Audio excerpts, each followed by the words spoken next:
السلام علیکم رحمۃ اللہ وبرکاتہ۔ خیر مقدم ہے آپ کا فدا نامے میں۔ دوستو، آج کی اس ویڈیو میں ہم مرغوب ملت خلیفہ حضور مفتی اعظم ہند حضرت علامہ مفتی محمد مرغوب حسن قادری اعظمی ادروی رحمہ اللہ علیہ کا ذکر خیر کر رہے ہیں، جن کا انتقال 15 ذی الحجہ 1443 ہجری بروز جمعہ 15 جولائی 2022 کو ہوا۔ مرغوب ملت علیہ رحمت رضوان اہل سنت کے بڑے معتبر عالم و فاضل اور مفتی تھے، عمدہ اہل علم و فضل تھے اور نعت گو شاعر تھے۔ وہ اپنے اسلاف کے بڑے قدردان تھے اور وسیع صدر اور وسیع ظرف بھی تھے۔ مرغوب ملت علیہ رحمت رضوان کی ولادت اتر پردیش کے ضلع مو قصبہ ادری میں محرم کی 10 تاریخ کو صبح صادق کے وقت ہوئی، اور آپ کو محمد نام سے پکارا گیا۔ جب 6 ماہ کے ہوئے تو آپ کے چچا حضرت مولانا مفتی ظہیر حق پرنسپل مدرسہ ضیاء العلوم خیر آباد آپ کو لے کر مظہر اعلیٰ حضرت مناظر اعظم ہند حضرت شیر بشیر اہل سنت علیہ رحمت رضوان کی خدمت میں پہنچے، جو ان دنوں اری میں تشریف فرما تھے، اور آپ کے بڑے والد اور خالو سند المدرسین حضرت مولانا مفتی مجیب الاسلام نسیم اعظمی علیہ رحمت رضوان سابق مدرس و مفتی مظہر اسلام بریلی شریف کی بیٹھک میں قیام فرما تھے۔ حضرت شیر بشیر علیہ سنت علیہ رحمت رضوان نے گود میں لیا اور سر پر ہاتھ پھیرا، دعائیں دیں اور بہت خوش ہوئے، اور ساتھ میں 1 روپیہ ہاتھ میں دیا اور تاریخی نام مرغوب حسن رکھا۔ اس حیثیت سے آپ کی پیدائش 10 محرم الحرام 1367 ہجری بمطابق 1946 کو ہوئی۔ مفتی مرغوب حسن صاحب جب کچھ بڑے ہوئے تو اپنے محلے کے مدرسہ ضیاء العلوم میں داخلہ لیا، جہاں قاعدہ سے لے کر قافیہ تک اپنے خالو مجیب الاسلام نسیم اعظمی علیہ رحمت رضوان اور دیگر مدرسین سے پڑھا۔ پھر دارالعلوم اشرفیہ مبارک پور تشریف لے گئے، جہاں قافیہ سے ترمذی شریف تک کا درس لیا۔ اشرفیہ کے مایہ ناز اساتذہ جن کا طوطی سارے جہاں میں بول رہا تھا، ان میں خصوصاً حضور حافظ ملت شمس العلماء مولانا حافظ عبدالرؤف بلیاوی، قاضی شرح علامہ محمد شفیع رضوی، بحر العلوم علامہ مفتی عبدالمنان اعظمی اور علامہ ظفر ادیبی جیسے مایہ ناز اساتذہ کے سامنے زانو تلمس کو طے کیا۔ پھر آپ الجامعۃ الاشرفیہ سے بریلی شریف تشریف لے گئے، جہاں بقیت السلف حضور محدث احسان علی علیہ رحمت رضوان سے بخاری شریف پڑھی، اور پیر طریقت حضور تاج الشریعہ علیہ رحمت رضوان و مولانا نعیم اللہ خان رضوی سے استفادہ کیا، اور اسی طرح 1972 بمطابق 1392 ہجری میں آپ فارغ تعلیم و تربیت ہوئے۔ بخاری شریف کا امتحان آپ کا امام النو حضرت علامہ سید غلام جیلانی میرٹھی علیہ رحمت رضوان نے لیا، اور آپ کے جوابات سے خوش ہوئے، اور 48 دورے حدیث کے بچوں میں سب سے ممتاز نمبرات آپ کے رہے۔ تعلیم و تربیت سے فراغت کے بعد آپ بریلی شریف میں حضور مفتی اعظم ہند علیہ رحمت رضوان کی خدمت میں حاضر ہوئے۔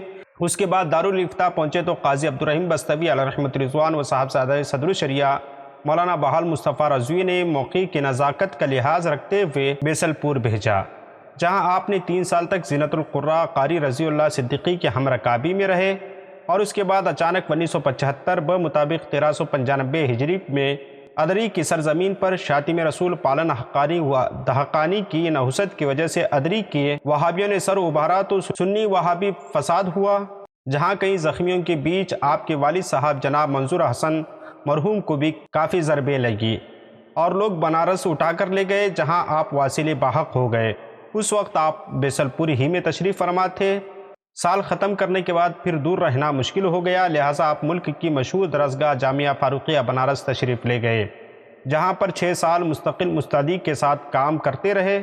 آپ خود فرماتے ہیں کہ یہی وہ زمانہ تھا جہاں کام کرنے کے کافی مواقع پیش آئے، جہاں درس و تدریس سے لے کر تحریر و تقریر میں بھی کافی منہمک رہے۔ 1978 میں بنارس کے علماء و شہر کے معززین نے آل انڈیا اسلامک مشن کی بنیاد ڈالی، جس کے لیے آپ سے جنرل سیکرٹری نامزد ہوئے۔ ملک کے مختلف حصوں میں تبلیغ و ارشاد کے لیے تشریف لے جاتے، اور شہر میں بھی اہم مساجد کے اندر اسلامک مشن کے ذریعے باری باری تقریر کا کام سر انجام دیتے رہے۔ حضور مجاہد ملت رئیس اعظم اڑیسہ علیہ رحمت رضوان نے آپ کی اس خدمت کو بہت سراہا، اور اسلامک مشن کی سرپرستی حضور تاجدار اہل سنت مفتی اعظم اور شمس العلماء مولانا شمس الدین جعفری جون پوری علیہ رحمت رضوان فرمایا کرتے۔ اللہ رب العزت نے آپ کو خطابت کے ساتھ ساتھ تصنیف و تالیف اور تحریر کا ملکہ بھی عطا فرمایا۔ قلمی خدمات میں جہاں بہت سے مضامین ملک کے جریدوں کی زینت بنتے رہے، وہیں آپ نے اپنے پیر و مرشد حضور مفتی اعظم ہند علیہ رحمت رضوان کا نعت دیوان سامان بخشش سب سے پہلے ترتیب دیا، جس کا مسودہ نقیب اہل سنت حضرت حاجی محمد فاروق رضوی بنارسی کے ذریعے دستیاب ہوا تھا۔ یہ 48 صفحات کا نعتیہ دیوان تھا، جس میں 25 صفحات آپ کے مقدمے اور منقبت کے ساتھ شائع ہوا۔ پھر بریلی شریف اور دیگر مکتبوں نے اس کی فوٹو کاپی کر کے شائع کرایا۔ اس دوران آپ کی ایک کتاب اسلام اور مقصد ابن آدم نیز 40 حدیثیں وغیرہ شائع ہوئی۔ پھر اس کے بعد آپ کی کتاب مشائخ قادریہ کی ترتیب میں لگے ہوئے تھے، جو بعد میں مولانا عبدالمصطفیٰ رضوی صاحب کے ہاتھوں ترتیب پا کر مکمل ہوئی۔ حالات کی ستم ظریفیوں سے تنگ آ کر آپ نے بنارس چھوڑ دیا۔ اس وقت آپ کی کتاب فضائل النبی لکھ رہے تھے، جو تقریباً 200 صفحات تک پہنچ چکی تھی۔ ممبئی عاشورہ محرم کے پروگرام میں جاتے وقت اپنی اٹیچی میں رکھ لیا تھا کہ دن میں وہاں موقع ملے گا تو اس کا باقیہ کام کر دوں گا کہ سفر کے دوران آپ کی اٹیچی چوری ہو گئی، جس میں کئی اہم مضامین کے ساتھ ساتھ یہ مسودہ بھی چلا گیا، جس سے کام رک گیا۔ اس کے علاوہ آپ نے اسلام اور مقصد ابن آدم، 40 حدیثیں، تذکرۃ النورانی، تذکرہ شاہ وجیہ الدین گجراتی، تذکرہ شاہ وجیہ الدین امانی، جلوہ حق، فتاوی علماء اہل سنت کی روشنی میں، کایات دیوبند، اسلام کا نظام حیات، عشرہ مبشرہ، تذکرہ علماء ادری، حضرت شاہ باجن برہان پوری، حج و زیارت اور آل سعود کے مظالم، مضامین قادری وغیرہ آپ کی کتابیں شائع ہوئی۔ اس کے علاوہ مختلف رسائل و جرائد میں آپ کی نعتیں، مناقب، غزلیات، ادارے، تبصرے، مقالہ نگاری، شعر و شاعری شائع ہوتے رہے، جن میں خصوصاً ماہنامہ نوری کرن، ماہنامہ اعلیٰ حضرت، جامعہ نمبر، ماہنامہ الميزان امام احمد رضا نمبر، ماہنامہ پاسبان الہ آباد، ماہنامہ فیض الرسول برائیون شریف، ماہنامہ اشرفیہ و حفیظ ملت نمبر، حضور اشرف العلماء نمبر ممبئی، استقامت ڈائجسٹ و اولیاء کانپور نمبر، ماہنامہ کنز الایمان، 15 روزہ رفاقت، ماہنامہ جامع نور دہلی، اخبار انقلاب و قرآن نمبر، سنی ماہنامہ شموگا وغیرہ میں آپ کے مضامین شائع ہوتے رہے۔ بنارس سے نکلنے کے بعد آپ ملک کی مختلف ممتاز درسگاہوں میں درس و تدریس کی خدمات انجام دیتے رہے، مثلاً مدرسہ حنفیہ سنیہ مالیگاؤں، دارالعلوم حشمت رضا پیلی بھیت، مدرسہ اشاعت الاسلام جھریا، دارالعلوم ضیاء الاسلام ہوڑا، مدرسہ نعیمیہ چپرا، ان تمام جگہوں پر آپ نے منصب افتاء پر بھی فائز رہے۔ اس کے علاوہ آپ نے دارالعلوم محمدیہ رام نگر لادھوریا، جامعہ خیر الورا، جامعہ نگر خواص سیوان، دارالعلوم نعیمیہ غریب نواز گنگا کھیڑ پربنی مہاراشٹرا، دارالعلوم حضوریہ غوث العلوم سیوان، جماعت رضائے مصطفیٰ جلگاؤں مہاراشٹرا، سنی وجہی کتاب گھر جلگاؤں مہاراشٹرا کی بنیاد رکھی۔ 1981 میں آپ کے پیر و مرشد حضور تاجدار اہل سنت مفتی اعظم ہند علیہ رحمت رضوان نے رحلت فرمائی۔ اس سے 3 سال پیشتر حضرت تقریباً 1 سال تک صاحب فراش تھے، سفر منقطع کر دیا تھا، اس لیے بہت سے لوگوں کو بیت و ارشاد کے سلسلے میں پریشانیاں لاحق ہو رہی تھیں۔ اس دوران بنارس کے زمانے قیام میں حضرت مرغوب ملت نے ہزاری باغ و رانچی کا دورہ فرمایا۔ ہزاری باغ کا علاقہ دیکھ کر آپ کو الجھن ہوئی اور کتنے لوگ جاہل اور فاسق پیروں کے شکنجوں میں پھنس گئے ہیں۔ آپ بنارس پہنچ کر بریلی شریف خط لکھا، حضرت تو اس وقت سفر کرنے سے معذور ہیں، بہار کا فلاں علاقہ خراب ہو رہا ہے، حضرت اگر کرم فرمائیں تو حضرت رحمانی میاں اور حضرت اظہری میاں صاحب قبلہ کو ادھر بھیجیں تاکہ لوگ راہ راست پر آ سکیں۔ حضرت نے اسی وقت اپنے نواسی حضرت خالد میاں بن صوفی ساجد میاں صاحب سے خط لکھوایا، میری جانب سے آپ کو بیت و خلافت کی اجازت ہے، آپ ایک کام کریں۔ اس وقت سند نہیں بھیجی تھی، پھر بعد میں جب دارالعلوم مظہر اسلام بی بی جی بریلی شریف کے جلسے میں مرغوب ملت حاضر ہوئے تو سند بھی مل گئی۔ جہاں بھی مرغوب ملت پہنچے لوگ آپ سے فیض یاب ہوتے رہے۔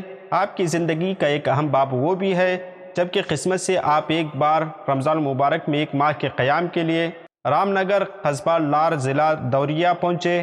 پورا گاؤں بد مذہبوں کی مٹی میں پہنچ چکا تھا، مگر الحمدللہ رمضان ہی میں آپ کی 3-4 تقریریں ہوئی، اور جب آپ پہلی بار تقریر کیے تو صلاۃ و سلام کے ساتھ آپ کی تقریر کا اختتام ہوا۔ لوگوں نے عرض کی، مرغوب ملت کے بارگاہ میں لوگوں نے عرض کیا، حضور 10 سال کے بعد قصبے میں صلاۃ و سلام ہو رہا ہے۔ پھر کیا تھا، وہابیوں نے ایڑی سے چوٹی تک کی طاقت لگا دی، آپ سب کا دندان شکن جواب دیتے رہے۔ اس طرح وہابیت خائب و خاسر ہوئی۔ پھر آپ نے مدرسہ محمدیہ کے تمام بد مذہب ملا، مثلاً وہابی جماعت مودودی کے مدرسین، وہابی حافظ جو 30 سال سے تراویح کے لیے منہ سے جاتا تھا، سب سے گاؤں کو پاک کر دیا۔ پھر 1 سال گزار کر شاندار تحفظ ملت کانفرنس کا انعقاد کیا، جس میں ملک کے مقتدر علماء و مشائخ نے شرکت فرمائی۔ اس طرح پورا علاقہ مسلک کے اعلی حضرت کا شیدائی بن گیا۔ اور اب تک سنیت کے اجالے میں ہے۔ آپ کے رفقا و احباب و مخلصین میں شہر مہاراشٹرا حضرت مولانا منصور علی خان شہزادگان شہر بشی اہل سنت، بالخصوص مولانا محمد ادریس رضا خان پیلی بھیتی، مبلغ اسلام مولانا بدر القادری ہالینڈ، رئیس التحریر مولانا محمد احمد مصباحی، مبلغ سنت مولانا عبد المبین نعمانی، ڈاکٹر حسن رضا خان پٹنہ، فخر القرآ قاری رضی اللہ، فاضل گرامی مولانا شمیم احمد سیوانی وغیرہ جیسے علماء شمار کیے جاتے ہیں۔ حضور مرغوب ملت علیہ رحمت رضوان حضور مفتی اعظم ہند علیہ رحمت رضوان سے بیعت اور خلافت رکھتے تھے۔ ساتھ ہی شیخ دکن جامع السلاسل حضرت صوفی سید مرتضیٰ علی شاہ حسینی سجادہ نشین عثمان آباد سے بھی آپ کو شرف خلافت حاصل تھا۔ بالآخر علم و فن کا یہ ستارہ خلیفہ حضور مفتی اعظم ہند مرغوب العلماء مرغوب الملت زینت الفقہ حضرت علامہ شاہ مفتی مرغوب حسن قادری اعظمی علیہ رحمت رضوان اپنی تمام تر تابناکیوں کو سمیٹ کر 15 جولائی 2022 کی شب اس دار فانی سے دار بقا کی طرف کوچ کر گیا اور 16 جولائی کو آپ کی تدفین عمل میں آئی۔ اللہ کی بارگاہ میں دعا ہے کہ اللہ رب العزت آپ کی قبر انور میں رحمت انوار کی بارشیں نازل فرمائے اور آپ کے درجات کو بلند فرمائے۔ ویڈیو پسند آنے کی صورت میں لائک اور شیئر ضرور کریں۔ ملتے ہیں اگلی ویڈیو میں۔ السلام علیکم۔